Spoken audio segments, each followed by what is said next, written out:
My wife spent 9 months saying the baby wasn't mine, so I believed her. My wife Jessica started her little joke the day she found out she was pregnant. She'd pat her stomach and say, "Hope the baby has Doug's eyes instead of yours." Doug was her co-worker who she carpooled with sometimes. She'd laugh and say she was kidding, but then she'd do it again an hour later. At first I tried to laugh along because pregnancy hormones make people say weird things, but Jessica never stopped. Every single day she'd make at least 5 comments about the baby not being mine. When we went to the first ultrasound, she told the technician, "Wow, it looks just like my friend Doug already." The technician looked confused, and Jessica laughed, saying she was joking, but then whispered loud enough for everyone to hear that the baby had Doug's nose for sure. When we told her parents about the pregnancy, Jessica said, "We're having a baby." "Well, I am anyway. Who knows who the father is?" Her mother looked horrified, and Jessica said, "Relax, Mom. I'm kidding," but then winked at her dad like it was their inside joke. At the baby shower, Jessica gave a speech thanking everyone for coming, then said she wanted to especially thank Doug for all his contributions to this blessing. People shifted uncomfortably, and she said what I mean, his emotional support during the conception period. I mean pregnancy period. Oops, did I say conception? The room was dead silent, and Jessica laughed, saying everyone was too sensitive these days. She did this everywhere we went. At the grocery store, she'd tell random strangers that I was raising another man's baby, but I didn't know it yet. At prenatal classes, she'd introduce me as her husband who thinks he's the father. At work events, she'd joke about how the baby was going to have features that definitely didn't come from my gene pool. When I confronted her about it, she'd cry and say I was being controlling and couldn't take a joke. She'd say she was dealing with pregnancy stress through humor, and I was making everything worse by being so insecure. Then 5 minutes later, she'd text her sister about how the baby was moving, just like Doug moves when he's excited. I asked her directly if she'd been unfaithful, and she got angry, saying how dare I accuse her of cheating when she was carrying our child. But then at dinner, she'd say things like, "Technically it's my child, you're just assuming you're involved." My friends started asking if everything was okay. My brother pulled me aside and said Jessica's behavior wasn't normal. My mother straight up asked if I needed a paternity test, but Jessica would tell everyone I was being paranoid and jealous and that she'd never been with anyone else. Then she'd immediately make another joke about Doug being the real father. The breaking point came in the delivery room. Jessica was in labor for 12 hours, and the whole time she kept saying she wanted Doug there to meet his baby. The nurses kept looking at me with pity. When it was time to push, Jessica screamed that she needed to tell me something important. She grabbed my hand and said, "The baby really isn't yours. I need you to know that before it's born." I stood up and said, "Okay, then I'm leaving." Jessica screamed, "What are you doing?" I said, "You've told me every single day for 9 months that this baby isn't mine. You've told family, friends, strangers, medical professionals, and now you're telling me during delivery. So I believe you. I'm not raising another man's child. Good luck with Doug." I started walking toward the door, and Jessica completely panicked. She started sobbing, saying, "Wait, no, please, I was joking, it's yours, the baby is yours, I swear." I turned around and said, "No, Jessica, you don't get to torture me for 9 months, then take it back now. You were very clear that Doug is the father. So call Doug." The doctor tried to intervene, saying emotions run high during labor, but I said she's been saying this for 9 months, not just today. Jessica was hysterical, begging me to stay, saying she'd never been with Doug or anyone else. Her mother rushed in, and Jessica screamed at her to tell me the truth. Her mother looked confused and said, "What truth?" Jessica said, "Tell him about the bet. Tell him about the stupid bet." Her mother went white and said, "Jessica, no, you didn't actually do it." That's when everything came out. Apparently, Jessica and her sister had made a bet about whether I'd stay if Jessica constantly implied the baby wasn't mine. Her sister said modern men were weak and would leave at the first sign of doubt. Jessica bet $5,000 that I'd stick around no matter what she said because I loved her. She thought it was a fun way to prove her sister wrong and make easy money. She'd been documenting everything to show her sister that I was the perfect husband who trusted her completely. The room went completely silent. I stood there frozen while Jessica kept screaming my name from the bed, and her mother moved between us with her hands up like she was trying to calm down a wild animal. Her mother's voice was quiet but firm when she said I should go wait in the other room and cool off for a minute. The doctor turned back to Jessica and told her she needed to focus on pushing because the baby was coming whether we sorted this out or not. Martha the nurse touched my arm so gently, I almost started crying right there, and she guided me toward the door, saying she'd been doing this job for 20 years and had never seen anything quite like what just happened. I walked out into the bright hallway, and the door closed behind me, and suddenly I could hear Jessica screaming again. But this time, it was because of contractions, not because of me leaving.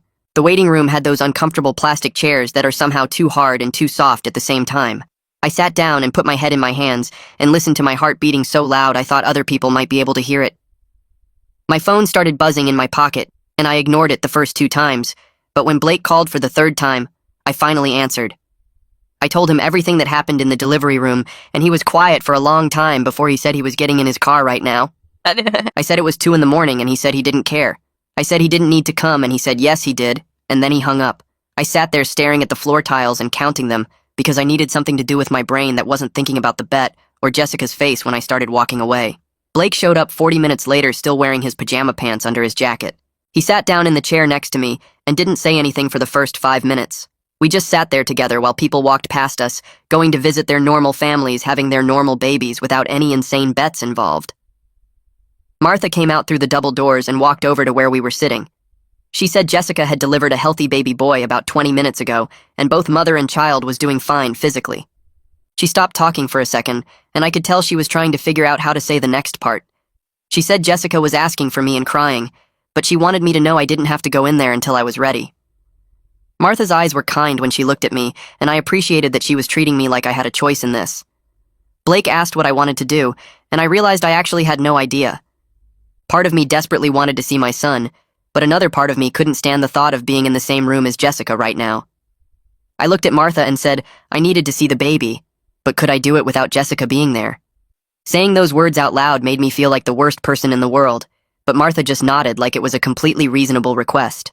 Martha said she could arrange for the baby to be in the nursery where I could see him through the window. She led us down another hallway to a big window, looking into a room full of plastic bassinets with tiny babies inside. Martha pointed to one in the front row and said that was him. I pressed my hand against the glass and looked at this incredibly small person I helped make, and I started crying for the first time since this whole nightmare started. He had a little blue hat on, and his eyes were closed and his hands were curled up into tiny fists. Blake stood next to me, and after a minute he said the baby had my nose. I started laughing and crying at the same time because it was such a Blake thing to say, and because he was right. Jessica's mother appeared next to me at the window, and I hadn't even heard her walk up. She said she was so sorry for not stopping Jessica months ago when she first heard about the bet. Her voice was shaking, and she looked about 10 years older than she had this morning. She explained that Jessica's sister had always been competitive and mean, and she honestly thought Jessica would stop the joke after a few weeks when she realized it wasn't funny. She said she never imagined her daughter would keep it going for 9 whole months. I turned to look at her and asked how she could let this go on for so long without saying anything. She wiped her eyes and admitted she didn't know the full extent of what was happening until tonight. Jessica apparently told her family she was just making occasional jokes and not the constant daily torture that actually happened. She said if she'd known Jessica was doing it every single day and telling strangers and medical professionals, she would have put a stop to it immediately. A woman in a gray cardigan walked up to us and introduced herself as the hospital social worker. She asked if she could talk to me privately for a minute, and we moved away from the nursery window. She wanted to know if I had somewhere safe to stay and if I needed any resources for the immediate future. Her questions were careful and gentle, and I suddenly realized she was trying to figure out if this situation was going to turn violent or dangerous. The thought hadn't even occurred to me until that moment. I told her I was staying with my brother and that I wasn't a danger to anyone. I said I was just hurt and angry and confused about everything that happened. She nodded and pulled a card out of her pocket and handed it to me. She said the first few days after a birth were emotionally intense, even without major relationship trauma added into the mix, and I should call her if I needed anything at all. Blake drove me to his apartment as the sun was starting to come up over the buildings. I sat in his passenger seat watching the empty streets go by and feeling completely numb. When we got inside, I finally let myself fall apart completely on his couch. I cried so hard I thought I might throw up, and Blake brought me water and a blanket without saying anything. He said I could stay as long as I needed, and then he went to his bedroom and left me alone with my thoughts about how my wife had spent 9 months treating our marriage like a game she could win.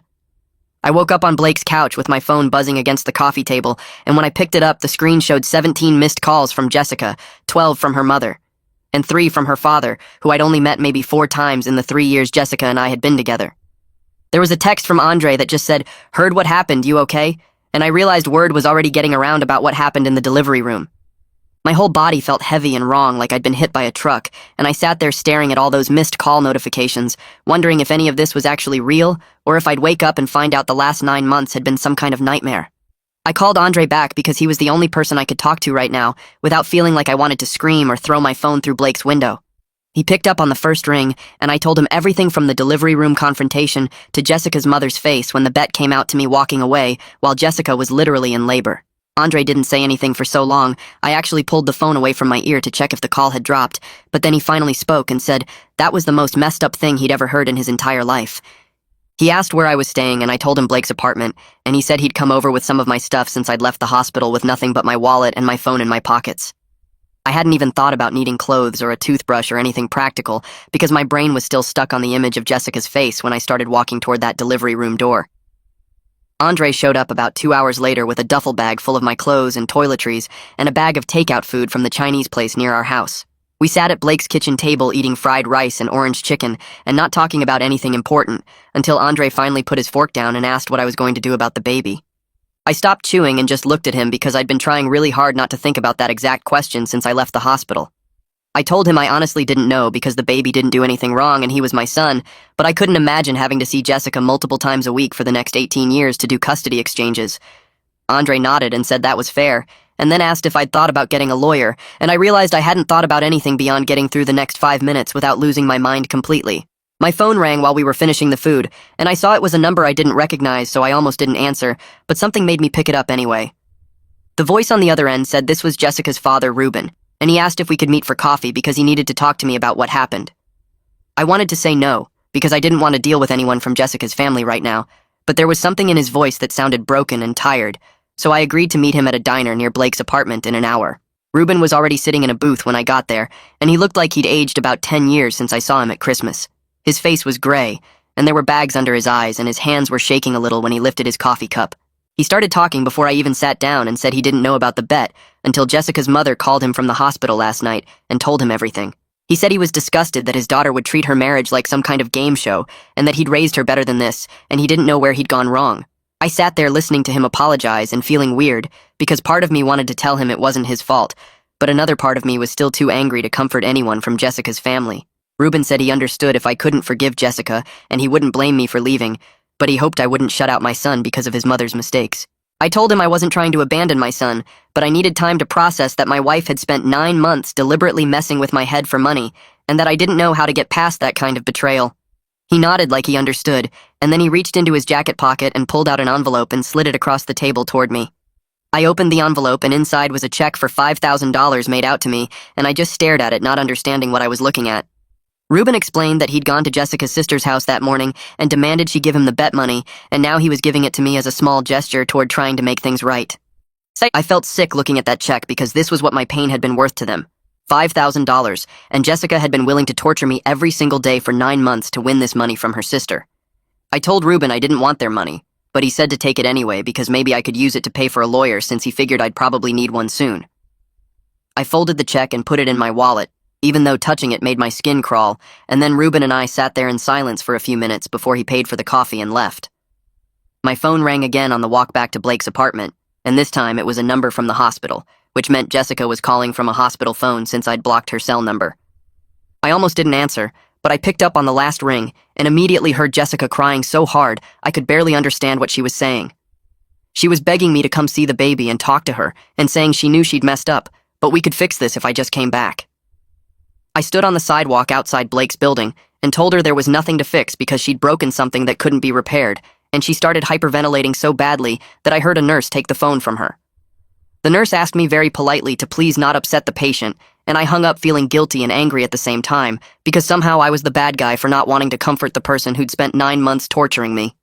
I went back up to Blake's apartment and sat on the couch staring at Ruben's check and trying to figure out what I was supposed to do with blood money from my wife's cruel bet. Blake came home from work around 6 and found me still sitting there holding the check, and he asked what it was. I explained about meeting Ruben and how he'd gotten the bet money from Jessica's sister and was giving it to me, and Blake's face got red, and he said that was blood money, and I should rip it up right now. We argued about it with Blake saying I shouldn't take a single dollar from those people, and me pointing out that $5,000 could pay for a divorce lawyer, which was something I was definitely going to need. Blake went quiet when I said the word divorce, and I realized this was the first time I'd said it out loud, and it made everything feel more real and permanent. The next morning my phone rang while I was still half asleep on Blake's couch, and I grabbed it without looking at the number. A woman's voice introduced herself as the hospital social worker and said she needed to discuss discharge plans for Jessica and the baby. She explained they were releasing them tomorrow and asked about my living arrangements and whether I'd be involved in custody. I sat up and felt panic spread through my chest because I hadn't thought about any of this beyond getting through each moment. She asked if I had legal representation, and I said not yet, and she told me I should probably get some soon because these situations can get complicated fast. After I hung up, I stared at my phone for a few minutes, trying to figure out what I was supposed to do about custody of a baby I'd only seen through a nursery window. Blake came out of his bedroom and asked if I was okay, and I told him about the call. He reminded me that Andre had given me a lawyer's number yesterday and said I should probably call her today before Jessica got home and made decisions without me. I found the number in my wallet next to Ruben's check and called the lawyer Andre recommended. A woman answered and said her name was Haley Zimmerman and she could see me at 2 that afternoon if I could make it to her office downtown. I agreed and spent the rest of the morning trying not to think about what I was going to tell her. Blake offered to come with me, but I said I needed to do this alone. Haley's office was in a building near the courthouse, and when I got there, she brought me into a small conference room with a box of tissues on the table. She asked me to tell her everything from the beginning, and I did, starting with Jessica's first joke about Doug and ending with the bet revelation in the delivery room. Haley listened without interrupting and took notes on a yellow legal pad. When I finished, she put down her pen and told me I had options, but I needed to move quickly before Jessica established sole custody by default. Haley explained that if I wanted any kind of custody arrangement, I needed to be involved from the start. She said courts look at who's taking care of the baby right now when they make custody decisions later.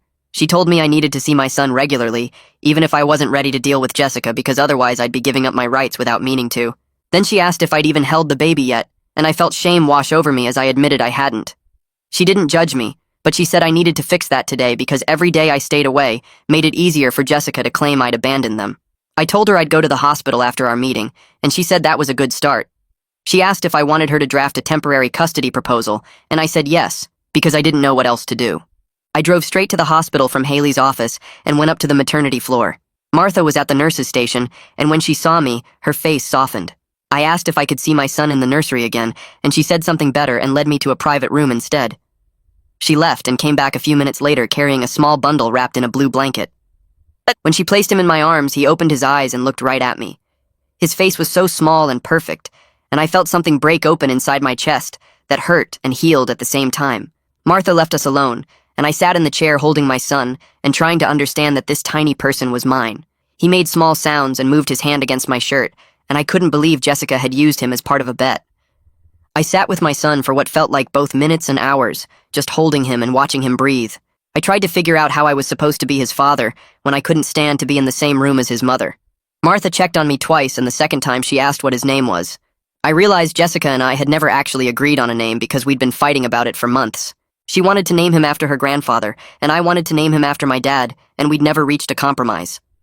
I told Martha we hadn't decided yet, and she said they needed a name for the birth certificate soon. I was about to say something else when I heard a sound from the doorway. Jessica was sitting there in a wheelchair, and I went stiff immediately.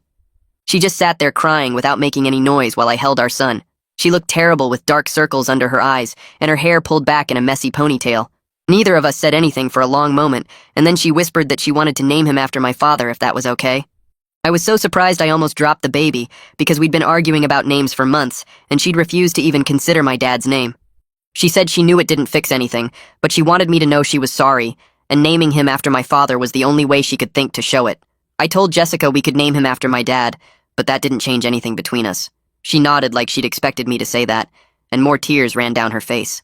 We sat in painful silence for a few minutes with me holding our son and her watching from the doorway. A nurse came in to take the baby back for feeding, and Jessica asked if I was coming home. Her voice was so small and hopeful that for a second, I almost said yes. I told Jessica I was staying with Blake for now, and we'd figure out custody arrangements through lawyers. She started crying harder and said she couldn't do this alone. I reminded her that she chose to make a bet about our marriage, and now she had to live with the consequences of treating me like an experiment. She asked how long I was going to punish her, and I said I wasn't punishing her. I was protecting myself. The nurse took the baby and left, and Jessica and I sat there looking at each other across a distance that felt like miles. She asked if I'd at least come visit the baby at home, and I said I'd figure something out through my lawyer. Then I left before she could say anything else. Jessica's mother drove her and the baby home from the hospital the next day. She texted me photos of them getting settled in the nursery I'd spent weeks painting last month. I looked at the pictures of my son in the crib I'd put together and the changing table I'd assembled and felt completely disconnected from that life. It was like looking at photos of someone else's family in someone else's house.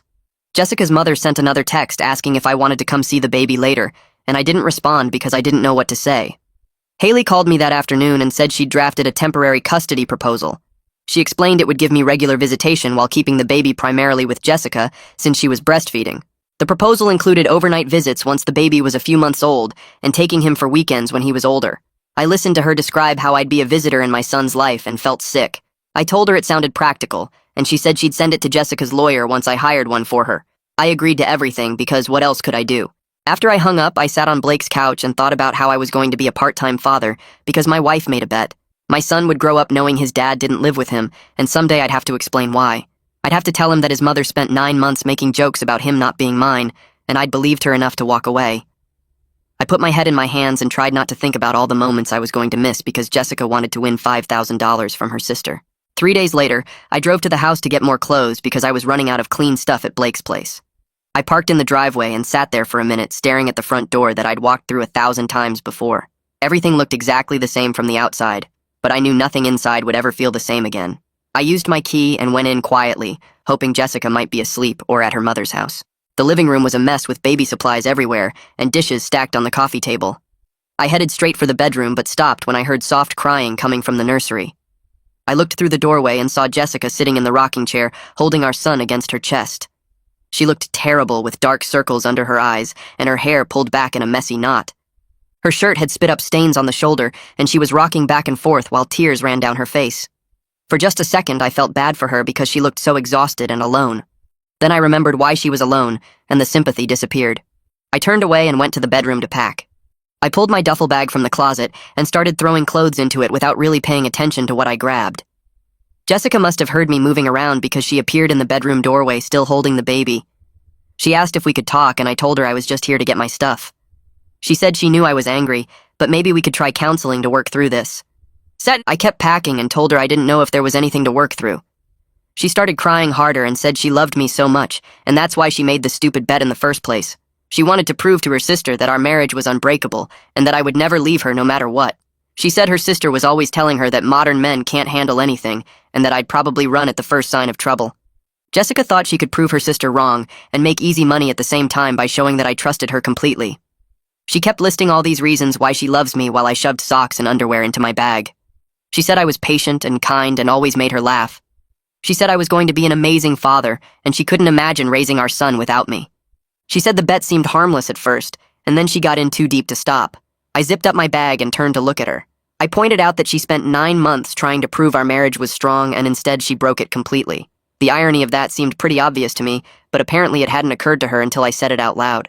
Jessica's face crumpled, and she started sobbing so hard the baby woke up and started crying too. She sat down on the edge of the bed and tried to calm him down, while tears dripped onto his little head. She admitted between sobs that she never actually thought I would leave. She said she believed I'd be hurt and upset, but that I'd forgive her eventually because that's what I always do. She said she counted on me being the person who stays no matter what, and she was so sure she'd win the bet. She rocked the baby and whispered that she was an idiot, and she destroyed everything good in her life for $5,000. Listening to her talk, I realized she was right about one thing. I did always forgive her for stuff. When she forgot my birthday last year, I forgave her. When she spent our vacation fund on a shopping spree, I forgave her. When she made jokes at my expense in front of our friends, I forgave her. I'd spent our whole marriage being the understanding husband who let things slide because I loved her. That's probably exactly why she thought this bet was okay to make. She knew I'd be upset, but she also knew I'd get over it because I always did. I picked up my duffel bag and told her I was done being the person who accepts whatever she dishes out. She looked up at me with red, swollen eyes and asked what I meant. I said I meant I was tired of being treated like my feelings don't matter, and I'm not going to keep forgiving her just because that's what I've always done before. She reached for my hand, but I stepped back and walked out while she was still crying. I got back to Blake's apartment and dropped my bag on the floor, feeling completely drained. An hour later, Andre showed up with beer and pizza, saying Blake texted him that I might need some company. We sat on the couch, eating and drinking, and Andre talked about random stuff like his new project at work and some movie he watched last weekend. He didn't mention Jessica or the baby once, and I was grateful for that. It was the first time in days that I felt almost normal sitting there with my best friend just existing without having to process anything heavy. Andre knew exactly when to push me to talk and when to just let me be quiet. After he left, I realized how lucky I was to have people like him and Blake who showed up for me without making it weird or complicated. The next evening, I drove back to the house because I needed to see my son, even if it meant dealing with Jessica. When I got there, Jessica saw me pull up and immediately grabbed her purse and left through the back door to give me space. I found my son in his crib staring at the mobile above him. I picked him up and sat in the rocking chair holding him close while he made little baby noises. I stayed for 2 hours just being with him and then left before Jessica came back. The next night, I did the same thing, and Jessica made herself scarce again, either going to her mother's place or hiding in the bedroom. It was awkward and painful, knowing we were avoiding each other in our own house, but at least I was building a relationship with my child.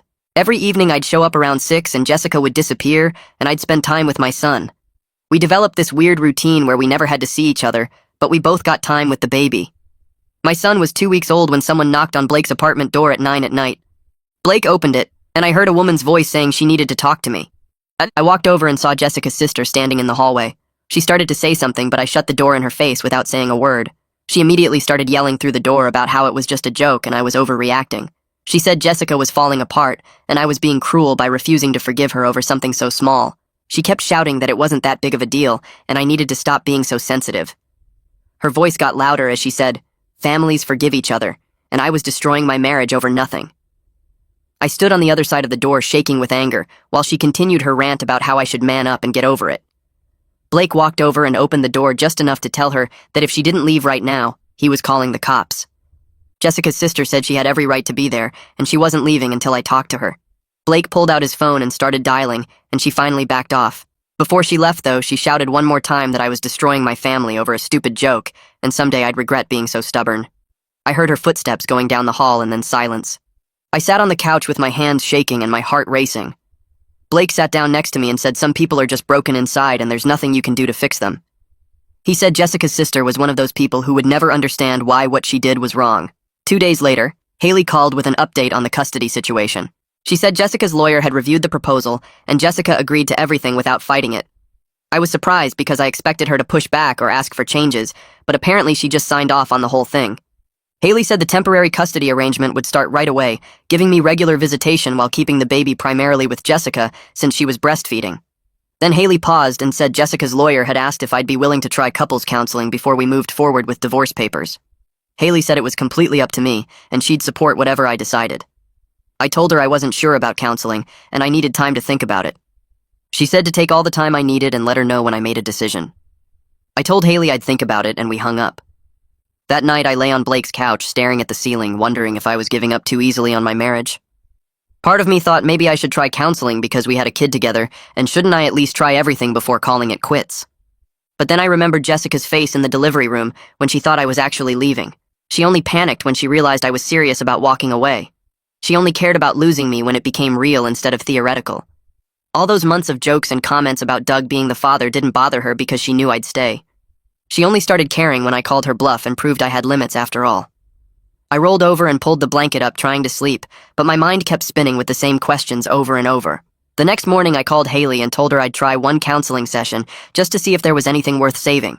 She said she knew someone who worked with couples dealing with trust issues and she'd send me the contact information. The therapist's name was Dr. Roberts, and her first available appointment was the following Tuesday, which gave me a week to prepare myself for sitting in a room with Jessica where I couldn't just walk out. Haley sent over the details and I stared at the appointment confirmation on my phone, wondering what I was getting myself into.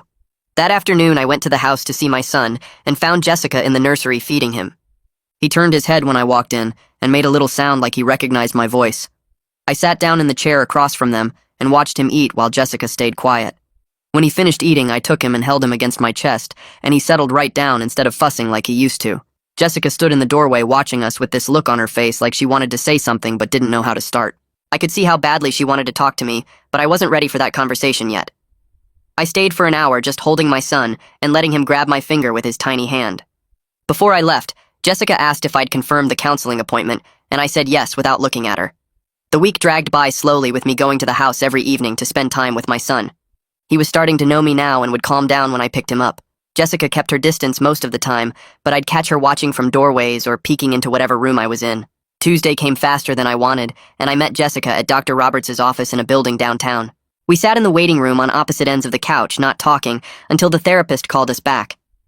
Dr. Roberts was a woman in her 50s with gray hair and kind eyes who told us to sit wherever we felt comfortable.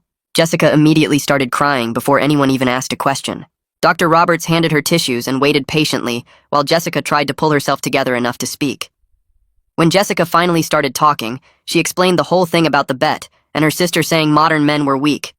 She talked about how her sister had always been competitive with her and made her feel like she had to prove things. Dr. Roberts listened without interrupting and then turned to me and asked how I felt about everything. I told her I felt like I'd been married to someone I didn't actually know, because the person I thought I married would never torture me like that for 9 months.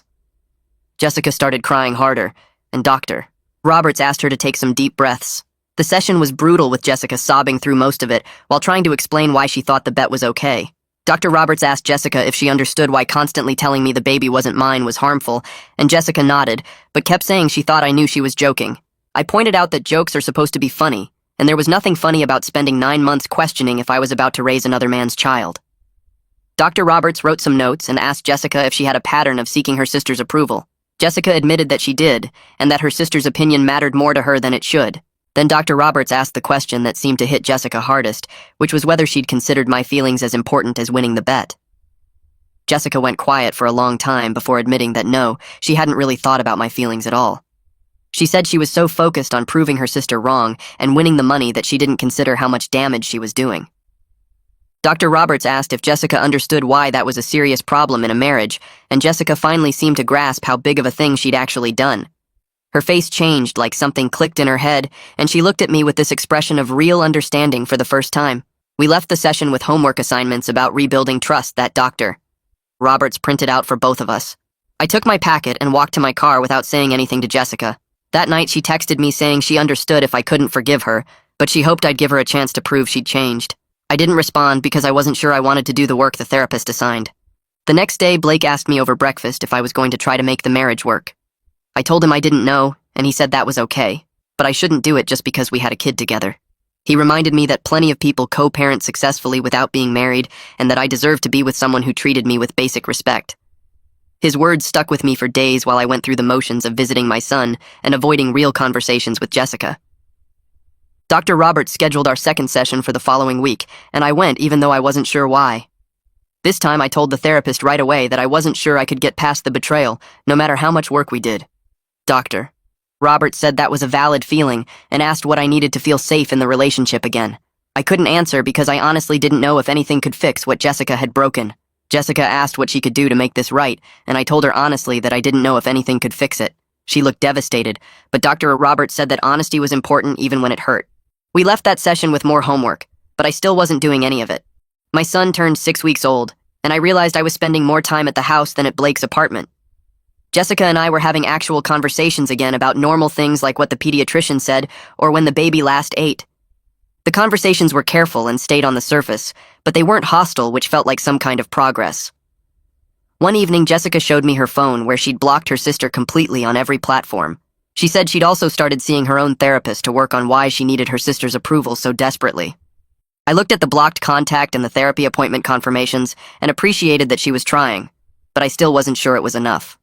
Part of me wanted to believe she could change, and part of me thought I was being stupid for even considering it. We went to our third counseling session, and Dr. Roberts noticed that we were sitting closer together on the couch.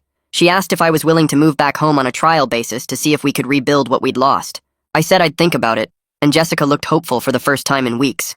Her whole face lit up just from me saying I'd consider it, which made me realize how low her expectations had gotten. I called Andre the next day and asked if I could come over to talk. He said sure, and when I got to his place, he had coffee ready and we sat on his back porch. I told him I was thinking about moving back home, and he listened without interrupting. When I finished, he asked if I was doing it because I wanted to, or because I felt obligated. I sat there for a minute trying to figure out how to answer, and finally admitted I didn't know the difference anymore. Andre nodded and said that was probably something I needed to figure out before making any decisions. He wasn't being harsh about it, but he wasn't letting me off easy either. We talked for another hour about what I actually wanted, versus what felt like the right thing to do. By the time I left, I still didn't have answers, but at least I knew what questions to ask myself. I spent the next 2 days thinking about it, and finally decided I'd move back home, but sleep in the guest room. It felt like a reasonable compromise between being present for my son and protecting myself from getting hurt again. I texted Jessica and asked if we could talk, and she called me immediately. I told her my decision, and she agreed so fast I barely finished explaining. She said she was just grateful to have me in the house, and would respect whatever boundaries I needed. We spent an hour on the phone establishing rules about communication and respect and personal space. Jessica wrote everything down and said she'd print it out so we both had copies. When I moved back in 3 days later, the printed boundary list was on the kitchen counter with Jessica's signature at the bottom and a space for mine. Living together again was strange in ways I hadn't expected. We were polite to each other like roommates who happened to have a baby together. We coordinated childcare and took turns with night feedings, and kept our interactions focused on practical things. There was no intimacy or warmth between us, but there also wasn't hostility. We existed in the same space and took care of our son, and avoided talking about anything deeper than diaper changes or pediatrician appointments. I kept my stuff in the guest room, and Jessica stayed in our bedroom, and we gave each other space. The house felt bigger somehow, with both of us trying not to take up too much room.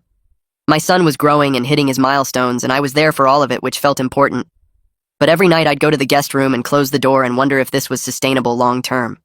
Jessica knocked on my door one night about 2 weeks after I moved back.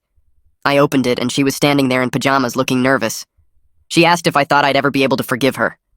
I told her honestly that I didn't know. She nodded and said she understood, and we stood there for a minute not knowing what else to say. Then she said goodnight and went to her room, and I went back to mine. Neither of us brought it up again, but the question hung in the air between us. My son turned 3 months old and started smiling at everything. Jessica was making dinner one evening and said something about how the baby smiled at the ceiling fan, like it was the most interesting thing in the world. I laughed without thinking about it, and then caught myself. I realized I was starting to relax around her again, and it scared me. I didn't want to forgive her too easily, but I also didn't want to hold on to anger forever. That night I lay in the guest room thinking about how exhausting it was to stay mad all the time. But then I'd remember her face in the delivery room, and the anger would come rushing back. I felt stuck between wanting to move forward and needing to protect myself from getting hurt again. We had another counseling session scheduled, and I wasn't sure what I was going to say. When we got there, the therapist noticed something had shifted between us. She asked if we were ready to talk about moving forward instead of just processing the past. Jessica looked at me with this hopeful expression, and I said maybe. The therapist seemed pleased and gave us new homework about rebuilding intimacy in small steps. Jessica cried in the car on the way home and thanked me for being willing to try. I didn't say anything because I wasn't sure I was ready for her gratitude yet. 4 months after I moved back into the house, I packed up my stuff from the guest room and moved it back into our bedroom. It felt both familiar and completely foreign at the same time. Jessica was at the grocery store with the baby, and I wanted to do it while she was gone so it wouldn't be a big production. When she came home and saw my clothes in the closet, she started crying. She put the baby in his swing and came over and hugged me and thanked me for giving her another chance. I told her we were taking this one day at a time, and she nodded against my shoulder. That night we slept in the same bed for the first time in months, and it was awkward. We stayed on our own sides and didn't touch, and I barely slept. But it was a start, I guess. Jessica's mother came to visit the following week and asked if she could talk to me privately. We sat in the kitchen while Jessica played with the baby in the living room. Her mother apologized directly for not stopping the bet, and I could see she genuinely felt bad about it. She said she'd cut off Jessica's sister temporarily because she needed to learn that actions have consequences. I appreciated her saying it, even though it didn't change what happened. She asked if there was anything she could do to help, and I told her just keep supporting Jessica's therapy. She promised she would and gave me a hug before she left. My son hit 5 months old and was thriving. He was rolling over and laughing and reaching for things. I'd catch myself thinking that maybe we could actually make this work. Jessica had been going to therapy every week without me having to remind her. She respected my boundaries and gave me space when I needed it. She was proving through actions that she understood what she did wrong. We had good days and bad days, but the good days were starting to outnumber the bad ones.